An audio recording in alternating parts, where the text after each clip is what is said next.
Assalamualaikum warahmatullahi wabarakatuh. Baik, semoga kita dalam keadaan sehat selalu dan diberikan kelancaran di dalam hari-harinya. Amin. Oke, baik. Selanjutnya, kami dari kelompok 4 dengan mata kuliah Manajemen Perpustakaan akan mengusung makalah pembahasan kita kali ini dengan judul Manajemen Sumber Daya Manusia di Perpustakaan Khusus. Kami beranggotakan 7 orang. Saya Nurella Bunga Ababil dengan NIM 1119025100012. Saya Ruli Triani dengan NIM 1119025100073. Saya Hafiz Ardiansyah dengan NIM 111902510000064. Saya Rifin Bila dengan NIM 111902510000123. Kenalkan, nama saya Adanila Putri dengan NIM 111902510000128. Saya Eva Purbahandini dengan NIM 111902510000105. Perkenalkan, saya Rahma Kamila dengan NIM 111902510000018. Selanjutnya, pembahasan yang akan kita bahas ada 7 poin. Yang pertama yaitu pengertian perpustakaan khusus itu sendiri. Yang kedua, pengertian manajemen SDM. Yang ketiga, staffing. Yang keempat, rekrutmen dan implement. Yang kelima, staff development. Yang keenam, skala gaji. Dan yang terakhir yaitu persoalan dan solusi manajemen sumber daya manusia di perpustakaan khusus. Oke, yang pertama marilah kita bahas apa sih perpustakaan khusus itu. Dari Sujipto 2004 mengatakan bahwa salah satu jenis perpustakaan yang dibentuk oleh lembaga pemerintahan atau swasta atau perusahaan yang mempunyai misi tertentu dengan tujuan untuk memenuhi kebutuhan lingkungannya, baik dalam hal pengelolaan maupun pelayanan. Pelayanan informasi yang mana bahan pemustaka dalam rangka mendukung pengembangan dan meningkatkan tugas dan fungsi lembaga yang bersangkutan maupun sumber daya manusianya itu sendiri. Nah, ciri-ciri untuk perpustakaan khusus itu ada 4, kita rangkum. Yang pertama itu lebih menekankan pada fungsi informasi daripada fungsi lainnya. Perpustakaan itu mempunyai 5 fungsi, adalah menyimpan, pendidikan, penelitian, informasi, dan budaya.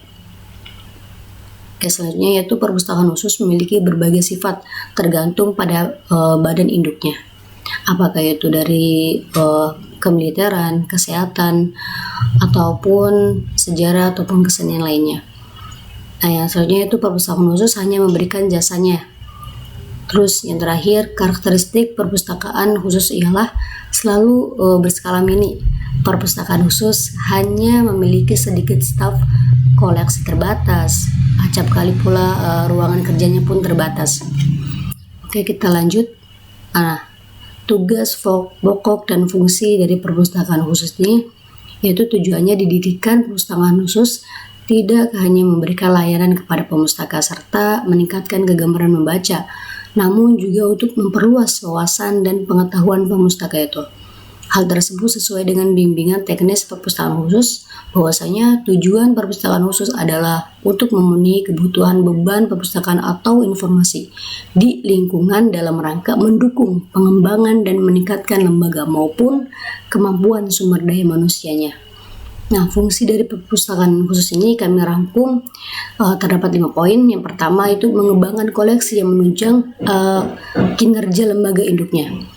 Dan yang selanjutnya yaitu menjadikan focal point untuk informasi terbitan lembaga induknya, menertibkan literatur sekunder dan tersier dalam bidang lembaga induknya, baik cetak maupun elektronik. Selanjutnya itu menyelenggarakan pendidikan pemustaka serta ikut dalam kerjasama perpustakaan serta jaringan informasi. Nah, layanan yang ada dalam perpustakaan khusus ini, layanan penggunanya yaitu ada layanan sirkulasi, yang mana pengguna Kegiatan ini peminjaman, terus pengembalian, pemungutan denda, pendaftaran anggota, serta layanan baca di tempat, penagihan ataupun pembuatan statistik dan hubungan masyarakat. Selanjutnya itu ada layanan koleksi terbitan berkala, yang mana menyediakan sumber-sumber informasi berupa terbitan berkala dan atau berseri, baik yang terbitan atau lembaga atau institusi internal maupun dari luar layanan terbitan berkala. Di perpustakaan khusus biasanya difokuskan pada terbitan yang merupakan bidang kajian khusus dari lembaga atau institusi yang menaunginya. Selanjutnya yaitu ada layanan koleksi digital. Ini secara global melalui internet ya, dan juga tersedia berbagai media informasi. Informasi digital juga mengharuskan pemustaka juga harus mampu menyediakan informasi dalam bentuk digital dan multimedia. Selanjutnya itu ada layanan referensi, mana intinya ini pembagian referensi adalah bagian yang akan membantu pemustaka dalam menemukan jawaban atas apa yang menjadi pokok permasalahan, apa yang menjadi tujuan mereka dalam mengkaji dalam suatu bidang ilmu tertentu tentunya. Layanan koleksi langka, yang mana layanan koleksi langka pada perpustakaan khusus seringkali ditemui adanya koleksi langka yang tidak dapat ditemukan di perpustakaan lainnya. Itu hanya untuk di perpustakaan itu sendiri seperti itu. Hal ini mengingat khususnya kajian dari lembaga yang menaunginya tentunya dan menjadikan bagian serta amanatnya. Nah, yang terakhir itu ada layanan literasi informasi, mana perpustakaan khusus ini di mana mempunyai fungsi informasi jelas, harus menyediakan literasi informasi sebagai bagian penting dalam layanan pengguna. Layanan literasi informasi ini dapat dilakukan baik secara rutin melalui sebuah program kegiatan, pelatihan ataupun workshop, tetapi juga dapat secara langsung dilakukan ketika perpustakaan dan pemustaka khususnya memberikan pelayanan kepada pengguna. Selanjutnya ada manajemen SDM. Berkaitan dengan konsep manajemen sumber daya manusia, banyak para ahli yang mengemukakan pendapatnya bahwa manajemen SDM adalah suatu kegiatan merencanakan, mengatur, dan mengontrol kegiatan yang dilakukan oleh sejumlah orang pada suatu organisasi untuk mencapai satu tujuan yang telah ditetapkan, baik secara individu maupun secara kelompok. Hal ini senada seperti yang diungkapkan oleh Edwin B. Filippo.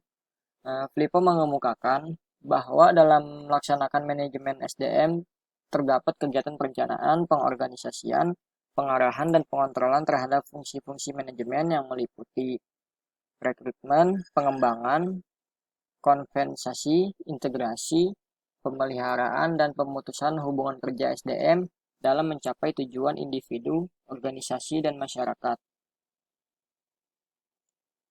Berdasarkan Society for Human Resource Management, manajemen SDM adalah perencanaan suatu sistem formal di sebuah organisasi untuk menjamin pemanfaatan kemampuan staf secara efektif dan efisien demi tercapainya tujuan organisasi.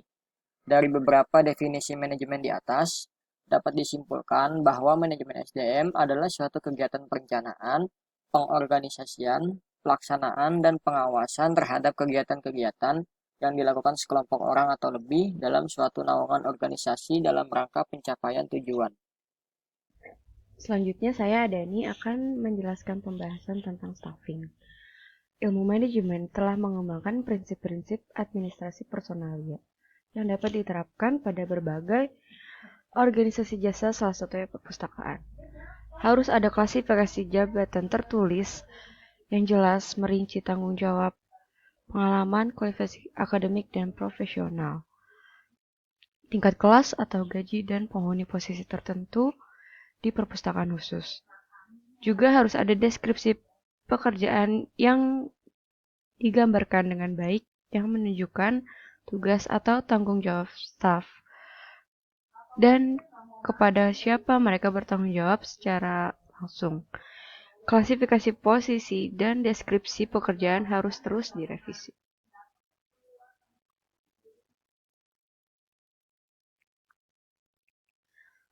Selanjutnya, dalam kepegawaian perpustakaan khusus, saluran komunikasi ke atas dan ke bawah harus dinyatakan dengan jelas, agar pustakawan bekerja selaras dengan bawahannya. Staf perpustakaan khusus harus memiliki kompeten, termotivasi, dan berdedikasi jika perpustakaan ingin menyediakan tingkat layanan informasi yang diharapkan darinya. Selanjutnya, dalam mempekerjakan staf di perpustakaan khusus, seorang pustakawan yang ahli dalam bidang minat tertentu harus dipertimbangkan. Di antaranya, ia harus memiliki persiapan akademis yang baik, ditambah dengan kompetensi profesional yang memungkinkannya untuk tampil dengan tepat dan cepat baik di bidang klasifikasi, katalogisasi subjek, abstraksi, terjemahan, atau referensi dan layanan informasi. Kata-kata termotivasi dan ketat ditekankan karena staf yang paling berkualifikasi secara profesional, akademis, dan teknis mungkin dipekerjakan, tetapi jika staf tersebut tidak bersedia memberikan kontribusi maksimal mereka kepada organisasi, produktivitas dan standar kinerja mereka mungkin turun di bawah. Orang-orang dari staf yang kurang berkualitas, yang menerapkan diri mereka dengan tekun dan setia pada tugas-tugas mereka.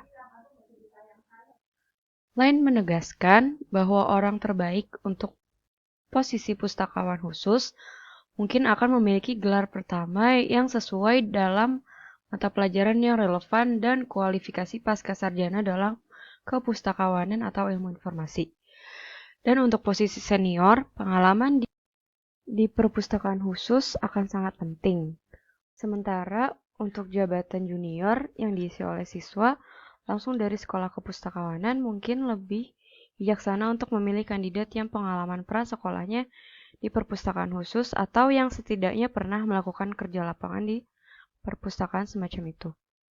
Kandidat dengan gelar pertama dalam kepustakawanan kecuali gelar gabungan dengan mata pelajaran yang relevan tidak dilengkapi dengan baik untuk kepustakawanan khusus seperti mereka yang kualifikasi ganda karena jika bekerja di bidang ini mereka perlu diberikan pelatihan mata pelajaran.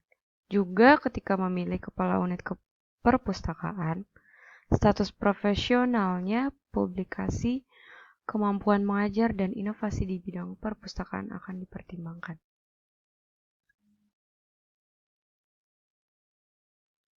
Selanjutnya, dalam staffing itu, perpustakaan khusus mungkin perlu mempekerjakan non-pustakawan dengan kompetensi subjek dan linguistik seperti bibliografi, spesialis, temu kembali informasi, spesialis subjek, dokumenter, dan penerjemah. Pustakawan hanya digunakan atau mereka yang berkualifikasi profesional. Pencapaian akademik untuk beberapa janji tergantung pada jenis fungsi yang akan dilakukan. Faktor-faktor yang disebutkan di atas harus diperhatikan oleh manajemen sebelum mempekerjakan staf di perpustakaan khusus. Yang keempat, recruitment and employment. Seperti hanya sebuah organisasi, perpustakaan khusus beroperasi dikarenakan adanya staf-staf yang bekerja di dalamnya. Namun terdapat sedikit perbedaan dari perpustakaan lainnya. Staf di sini biasanya dipekerjakan oleh lembaga induk dari perpustakaan tersebut. Perekrutannya pun biasanya telah ditentukan oleh prosedurnya telah ditentukan oleh lembaga induknya. Berikut prosedur rekrutmen dan employment di perpustakaan khusus. Yang pertama, manajer perpustakaan mengisi formulir permintaan kepada kepala bagian sumber daya manusia. Di sini si manajer harus melampirkan alasan kenapa membutuhkan personil baru dan mencantumkan posisi yang dibutuhkan. Yang kedua, kepala bagian HRD akan mendiskusikan dengan bagian keuangan terkait ketersediaan dana untuk membayar staf baru. Selanjutnya nomor 3, Kepala Bagian HRD akan memberikan laporan kepada kepala dari lembaga induk perpustakaan serta menjelaskan perlunya merekrut staf baru, lalu melaporkan ketersediaan dana dalam anggaran dan melampirkan pertimbangan-pertimbangan dalam memperkerjakan staf baru serta meminta persetujuan. Selanjutnya, setelah disetujui disetujui oleh kepala lembaga induk tersebut, lalu dikembalikan lagi kepada manajer perpustakaan. Manajer harus menyusun file rekrutmen yang berisi salinan formulir permintaan, alokasi dana, deskripsi pekerjaan, dan daftar kualifikasi yang diperlukan. Yang kelima, kepala HRD menunjuk tim pewawancara untuk mewawancarai kandidat. Lalu yang keenam, setelah divisi HRD menerima surat lamaran dari para kandidat, mereka yang terpilih akan dipanggil untuk wawancara. Yang ketujuh, yang mendapatkan nilai terbaik dipilih dan diserahkan kepada manajer HRD untuk disetujui. Setelah itu, kandidat akan diberikan surat penawaran kerja yang harus ditandatangani, dan staf akan diberikan masa percobaan, lalu menjadi pegawai kontrak sebelum dilakukannya pengangkatan pegawai tetap. Berikut yang saya jelaskan yaitu prosedur rekrutmen dan employment di perpustakaan khusus. Jadi proses rekrutmennya harus mendapatkan persetujuan dari lembaga induk perpustakaan khusus tersebut. Jadi perpustakaan tersebut tidak bisa melakukan perekrutan secara langsung. Jadi yang kelima ini ada staff development. Staff development ini adalah di mana perpustakaan itu memberikan kesempatan untuk mengembangkan sumber daya manusia secara terprogram melalui pendidikan formal, non-formal, dan pembagian di bidang kepustakawanan dan penjenjangan kedinasan. Nah, kegiatan staff development itu seperti menurut Zen Nugrahani menyatakan bahwa pengembangan sumber daya manusia pustakawan dilakukan melalui berbagai kegiatan. Di antaranya yang pertama itu ada peningkatan pengetahuan yang dilakukan melalui pendidikan formal maupun informal. Di mana itu si pustakawan itu diberikan kesempatan untuk mengikuti studi lebih lanjut dan atau meningkatkan jenjang yang lebih tinggi gitu studinya. Dan atau bisa juga mengarahkan si pustakawan ini atau staf itu mengikuti kegiatan pelatihan kayak workshop atau seminar ataupun kayak kegiatan ilmiah lainnya sesuai dengan bidang tugas si pustakawan tersebut. Kemudian yang kedua itu ada peningkatan kemampuan. Nah, di mana itu tuh bisa caranya itu dengan melakukan atau mengirim para pustakawan atau staf itu ke dalam kegiatan pelatihan kompetensi khusus yang diperlukan dalam menunjang kegiatan di perpustakaan, seperti kayak pelatihan desain web, perpustakaan, pelatihan aplikasi manajemen perpustakaan, dan pelatihan-pelatihan lainnya. Lalu yang ketiga itu ada peningkatan hard skill dan soft skill. Nah, ini tuh untuk hard skill itu kayak misalnya kemampuan dalam menguasai bahasa asing, kemudian kemampuan dalam menguasai IT untuk menunjang kegiatan yang ada di perpustakaan. Kemudian untuk soft skill-nya itu kayak kemampuan berpendapat, kemampuan untuk menyampaikan pendapat, menyampaikan gagasan atau pemikiran dalam bentuk lisan maupun tulisan. Kemudian juga keterampilan berkomunikasinya gitu, keterampilan leadership, team building, dan lainnya. Nah, menurut Undang-Undang Republik Indonesia Nomor 43 Tahun 2007, kalau staff development itu adalah atau pengembangan staff itu adalah upaya peningkatan sumber daya pelayanan, kemudian pengelolaan perpustakaan baik dalam hal kualitas ataupun kuantitas yang dilakukan berdasarkan karakteristik, fungsi, dan tujuan serta dilakukan sesuai dengan kebutuhan pemustaka dan masyarakat dengan memanfaatkan teknologi dan komunikasi serta dilakukan secara berkesinambungan. Selanjutnya, skala gaji. Skala gaji, menurut teori kebutuhan Maslow, salah satu kebutuhan dasar manusia adalah kebutuhan fisik, yang di dalamnya tentu mencakup kebutuhan makan, kebutuhan tempat tinggal, maupun kebutuhan pakaian. Memang, bagi sebagian kecil para pustakawan, gaji yang didapat sudah sesuai dengan ketentuan dari pemerintah, yaitu jika pustakawan tersebut sudah masuk ke dalam kategori PNS. Namun, lain ceritanya, sebagian besar para pustakawan di sekolah dasar, masalah gaji atau honor dirasa masih kurang mencukupi. Baik, selanjutnya yang ketujuh ada persoalan dan solusi manajemen sumber daya manusia perpustakaan khusus. Unit area sumber daya manusia adalah sumber daya terpenting di perpustakaan yang dimana semua sumber daya yang berlawanan dapat dimanfaatkan hanya oleh karyawan perpustakaan. Sebagian besar anggaran biasanya dihabiskan untuk karyawan perpustakaan. Untuk menghasilkan layanan terbaik, sangat penting untuk memiliki karyawan yang terlatih dan sangat termotivasi untuk membentuk penggunaan sumber daya perpustakaan secara efektif dan untuk memuaskan ketegangan masyarakat. Pengoperasian sebuah perpustakaan perlu merupakan upaya tim yang membutuhkan hubungan operasi yang erat antara semua anggota karyawan perpustakaan. Setiap karyawan perpustakaan harus berkontribusi secara individu dan juga secara kolektif untuk keberhasilan organisasi. Pada level rendah, mereka harus berkontribusi pada tujuan. Untuk membuat mereka berkontribusi, tim HRM itu yaitu kepanjangan dari Human Resource Management, atau yang dalam bahasa Indonesia itu manajemen sumber daya manusia, atau yang mengelola SDM. Tim HRM itu harus bekerja lebih keras.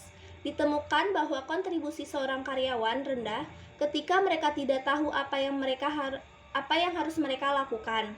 Kurangnya pengetahuan tentang proses atau teknologi tertentu menyebabkan rendahnya produktivitas dalam organisasi. Departemen SDM harus mengidentifikasikan karyawan tersebut dan melatih mereka dalam keterampilan yang diperlukan. Mereka juga harus mengetahui psikologi individu dan kelompok untuk menghadapi karyawan seperti itu dalam organisasi. Tim manajemen SDM harus menarik bakat yang tepat ke perpustakaan umum, memberikan kompensasi yang sesuai, mempertahankan mereka dan juga mengembangkan mereka untuk memenuhi tujuan organisasi saat ini dan masa depan. Mereka perlu melacak keterampilan yang diperoleh karyawan selama masa jabatan mereka di organisasi dan menerapkannya untuk kegiatan yang tepat. Karyawan perlu dilatih dan dimotivasi dengan baik oleh tim HRM. Kebijakan etis harus dikomunikasikan kepada mereka pada waktu yang tepat dan masalah dalam organisasi harus diungkapkan untuk mendapatkan solusi yang tepat dari mereka.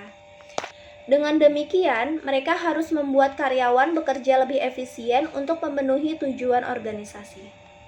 Dari berbagai permasalahan dan persoalan di atas dapat dilakukan berbagai cara atau solusi, yaitu sebagai berikut. Yang pertama, ada perencanaan tenaga kerja.